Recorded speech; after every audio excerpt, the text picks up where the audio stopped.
A few years ago, a Zurich-based company became the first to offer a DNA test that claimed to prove whether clients had Jewish roots.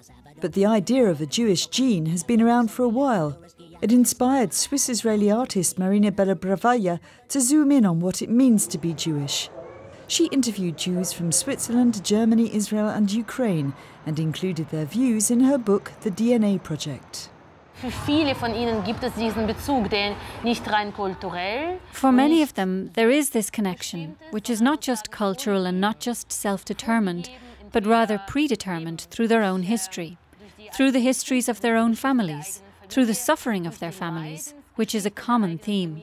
But the connection is also through this biological link. We're talking about Jewish blood. Following Israel's military campaign in Gaza this summer, the Jewish identity was again the focus of world news. If Israel comes in for heavy criticism, Jews in Switzerland are also stigmatised, as can be seen on these social media sites. Daniel Schechter is a practicing Jew. He runs a charitable foundation in Zurich.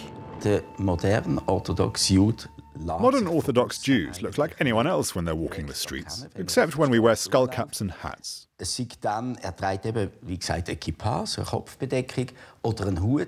follow the Torah, or Jewish written law, and obey when our religion forbids things.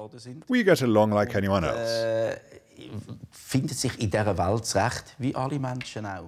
But Jews in Switzerland have grown a little more wary recently. At Jewish New Year in September, security was stepped up in many synagogues following attacks on the religious buildings in neighbouring France. I have to protect myself against my fellow countrymen in my own country. Not because I've done anything wrong, no. Something happens in Israel, it doesn't matter what, and then we have to make sure that nothing happens to us. Historian Shelley Berlowitz, who lives in Zurich, wrote her dissertation on the dialogue between the Israelis and Palestinians.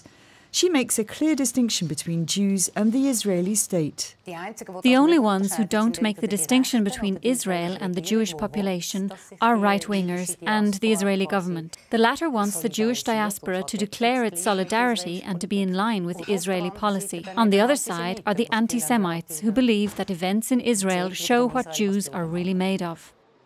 Shelley Berlowitz grew up as an Orthodox Jew in Israel and did her military service there. The longer she stayed, the more she distanced herself from policies she felt had no relation to being Jewish. No one should say that Jews have a connection with Israel, therefore Israel should be supported. It could well be the opposite, because we are being used by the Israeli government to justify their policies. And it's up to us to say no, not in our name.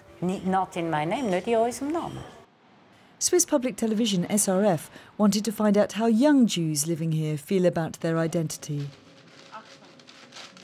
We're glad to be Jewish. We don't find our rules difficult. We're happy about the limits and duties imposed upon us. I go to the synagogue 3 times a day. All this is part of my strong Jewish identity. I grew up as a liberal Jew. I don't observe the Sabbath. But at home we have always followed Jewish traditions in our own way. I would really like to pass this on. But their efforts to perpetuate their culture and traditions continue against a backdrop of prejudice. In May 2014, even before the Gaza campaign, the Anti-Defamation League published a report that showed more than 1 in 4 Swiss residents are anti-Semitic. This makes Switzerland one of the most anti-Jewish places to live in Western Europe.